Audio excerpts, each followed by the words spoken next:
आदाब, सत श्री अकाल, नमस्कार। आज हम मौजूद हैं महमूदाबाद हाउस में, जिसको किसी भी इंट्रोडक्शन की ज़रूरत नहीं है, और जिन शख्सियत के साथ हम यहाँ पे मौजूद हैं उनका नाम है डॉक्टर जनाब अली ख़ान महमूदाबाद। तो आज हम इनसे कुछ सवालात करेंगे। ये ग्रेट ग्रैंड सन है राजा महमूदाबाद साहब के।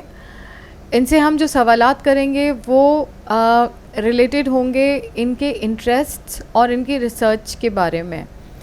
जैसा कि मैंने बताया कि ये किसी इंट्रोडक्शन के मोहताज नहीं हैं। इन्होंने पीएचडी किया है कैम्ब्रिज यूनिवर्सिटी से। इन्होंने यूएसए और सीरिया में भी पढ़ाई करी है और इनका इंटरनेशनल एक्सपोजर भी बहुत ज़्यादा रहा है। इनके जो कुछ इंटरेस्ट्स हैं वो मैं आपके सामने बयान करना चाहूँगी।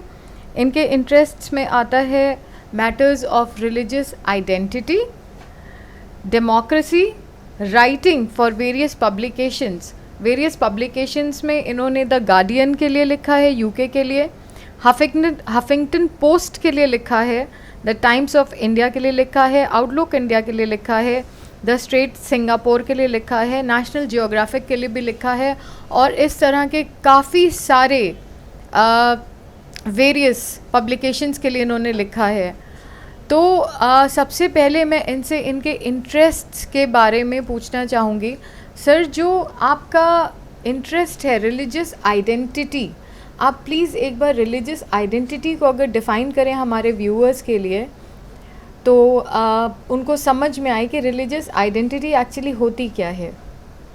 आदाब अर्ज़ है, बहुत शुक्रिया आपका कि आपने ज़हमत की और बहुत वक्त ज़ाया किया हमारी ज़िंदगी के बारे में बताने के। उस कोई ये सब चीज़ें जो हैं बिरूनी यानी बाहर ज़ाहिरी चीज़ें हैं, कोई यूँ माने नहीं रखती हैं। रिलीजियस आइडेंटिटी को अगर यूँ कहा जाए कि मज़हबी तशख़्ख़ुस उर्दू में कहा जाएगा, यानी आज भी हाल में एक PEW का पोल हुआ था, एक सर्वे हुआ था जिसमें बेशतर लोगों बर्र सग़ीर में हुआ था, साउथ एशिया में। तो उसमें कई लोगों ने कहा कि उसमें एक बात जो निकल के आई कि अभी भी लोग 21वीं सदी में अपने को किसी न किसी धर्म, किसी न किसी मज़हब, मसलक वग़ैरह से मुंसलिक करते हैं, अपने को उससे एक उसका अपना ख़ुद को एक जुज़ समझते हैं उसका।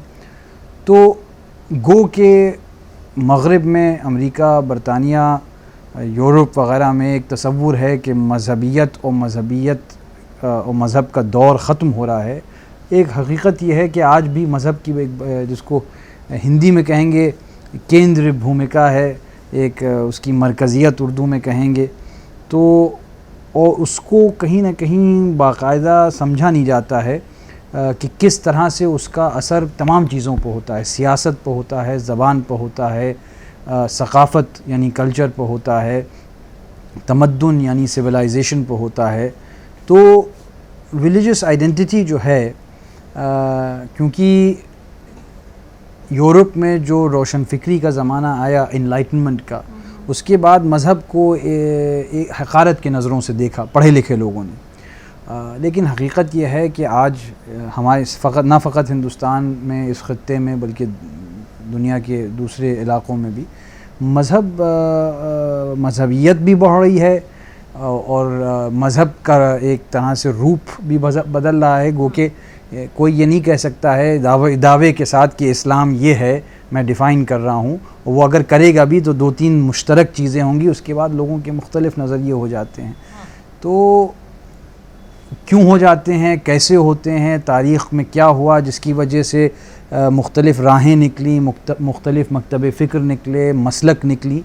तो इन सब चीज़ों में हमेशा मुझे दिलचस्पी रही और ख़ुशकिस्मती थी कि जहाँ जहाँ गया इन्हीं के बारे में यानी या तो मज़ीद मालूमात हासिल की या इनके बारे में और जो है और लोगों के नज़रिए मालूम करने की कोशिश की।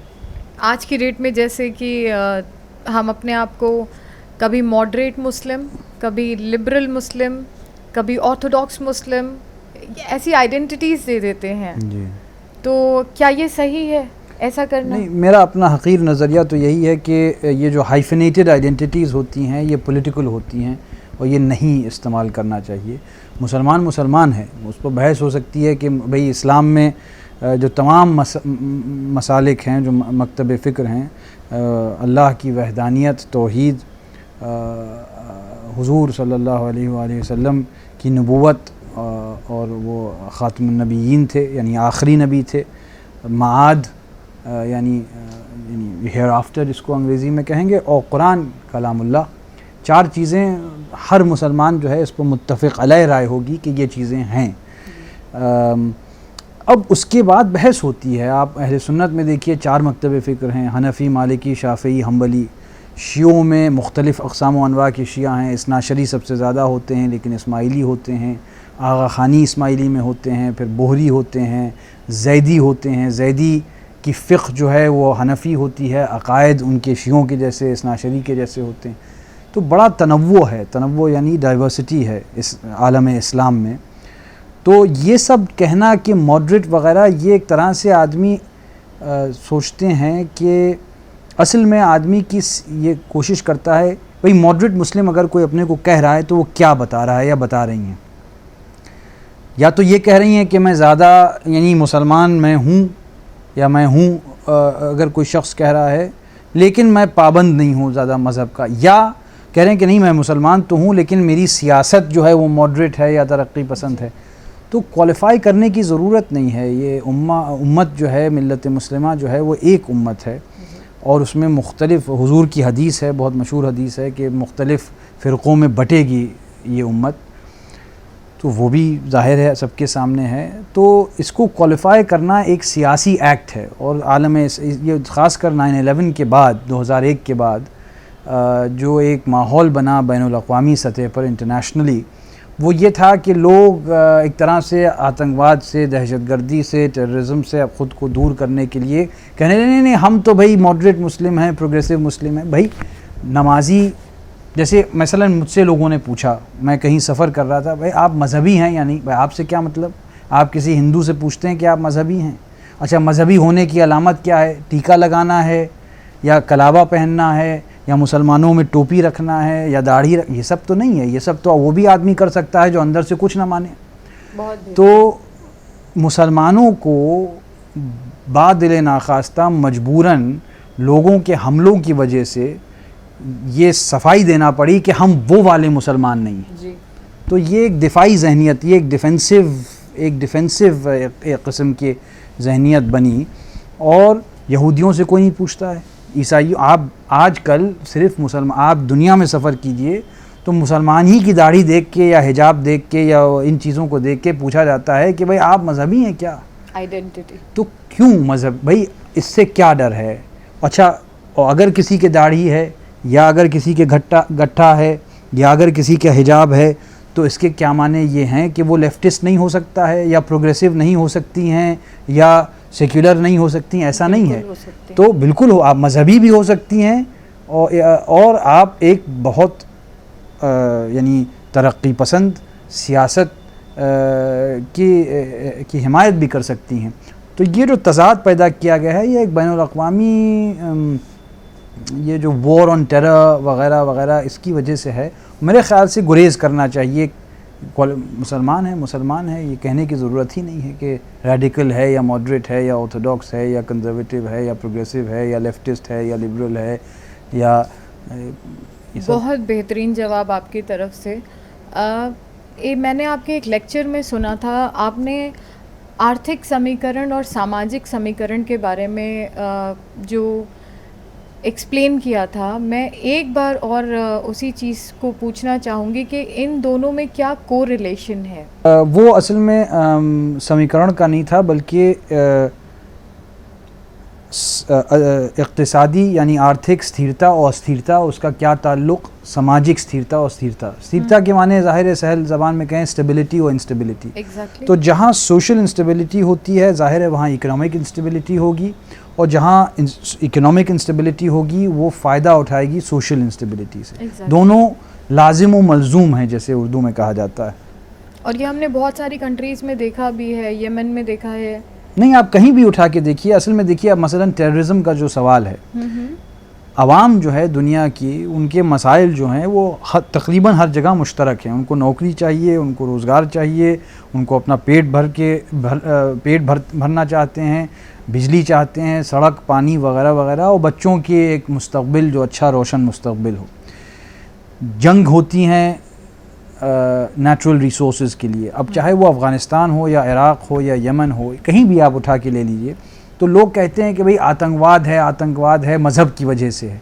लेकिन मज़हब की वजह से लोग आतंकवाद की तरफ नहीं जाते हैं, क्योंकि किसी भी जमहूरी निज़ाम में या अगर गैर जमहूरी निज़ाम भी है, अगर आदमी के पास जगह नहीं है अपनी आवाज़ बुलंद करने के लिए, तो एक मंजिल ज़रूर आती है जिसकी वजह से वो सोचता है, गलत उसको सही कहिए या सही कहिए, उसमें जाना नहीं है, वो सोचता है कि अब हमारे सियासी रास्ते सब बंद हो गए हैं, तो अब हम असलहा उठाएंगे।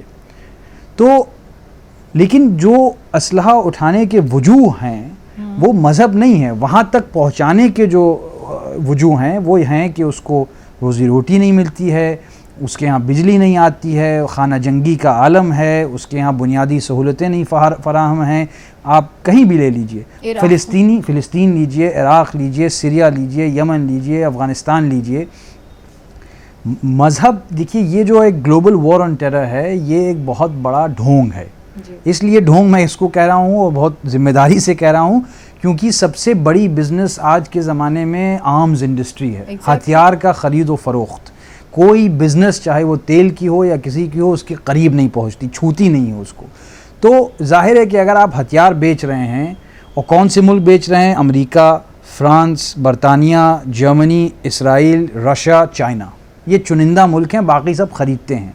तो अगर वो बेच रहे हैं तो जाहिर है उसकी डिमांड होना चाहिए। डिमांड कैसे होगी? तभी होगी जब जंग का आलम होगा। भाई वो बुलेट जो है सजाने के लिए तो ख़रीदे नहीं जाते हैं, और जैसे केले की एक्सपायरी डेट होती है वैसे ही बुलेट की एक्सपायरी डेट होती है। तो अगर आपको असलहाजात या कारतूस वगैरह या मिसाइल बेचना है तो भाई उनको इस्तेमाल भी करना होंगे, नहीं तो नुमाइश के तौर पर रखे तो जाएंगे नहीं।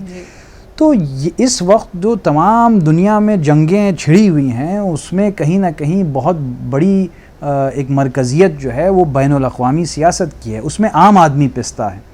तो जब आपकी बड़ी बड़ी पावर जो हैं दुनिया की, वो सामाजिक स्थिरता नहीं चाहती हैं, क्योंकि सामाजिक स्थिरता जो है महंगी पड़ती है।